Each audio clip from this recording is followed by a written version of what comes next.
How can, I don't know, did you hear the litany of times he should have been brought back and wasn't? And why did that happen? And nobody is asking why. And I think those answers need to be given to us. It doesn't have to be in a public inquiry. It can be in the GSOC reports that have been refused to us. There's a file on him in the Garda National Crime Security and Intelligence Service. What's in that file? Our child lies in a grave. We should be given the answers. And apology is, yes, it goes so far, but we do need answers to our questions. Shane's case reveals a critical failure in how bail is applied and monitored in Ireland. When repeat offenders remain free despite obvious risk, public confidence is damaged, communities suffer, lives are lost.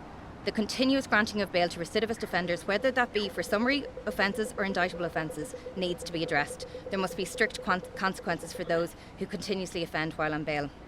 The treatment of our family by various state bodies, once we started asking questions and advocating for Shane, was abusive and disrespectful. From the beginning, the state should have stood with us and provided us with answers, but instead it stood against us.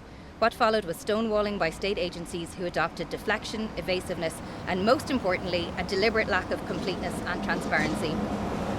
We learned of Kradewska's criminal past from our own efforts, not from the state. For years we engaged with a forensic exercise reviewing old newspapers and documents obtained through our searches, FOI, media outlets, applications to courts north and south to piece together his criminal history.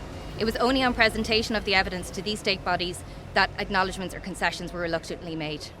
But today it's really important to remember Shane. He was only just beginning the rest of his life when his life was cut so short tragically.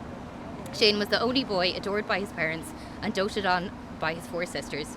He loved college, he studied law in UCD and Trinity. He would regale us with his stories at the weekend. He loved music and sport, especially rugby. Shane was sunshine and everything good, which is reflected through the many friends he had who remember Shane today. He was vibrant, kind and fun. He had a unique spirit and loved life. Life without Shane has and will remain very difficult. There are 7 sides to our kitchen table in Carrickmacross and Shane's spot has been empty for far too long. Time has not lessened our sense of grief and loss. Shane had many hopes and aspirations which sadly could not be realised. As a family, we grieve for the milestones that we have not shared with him and the unwritten chapters of his life.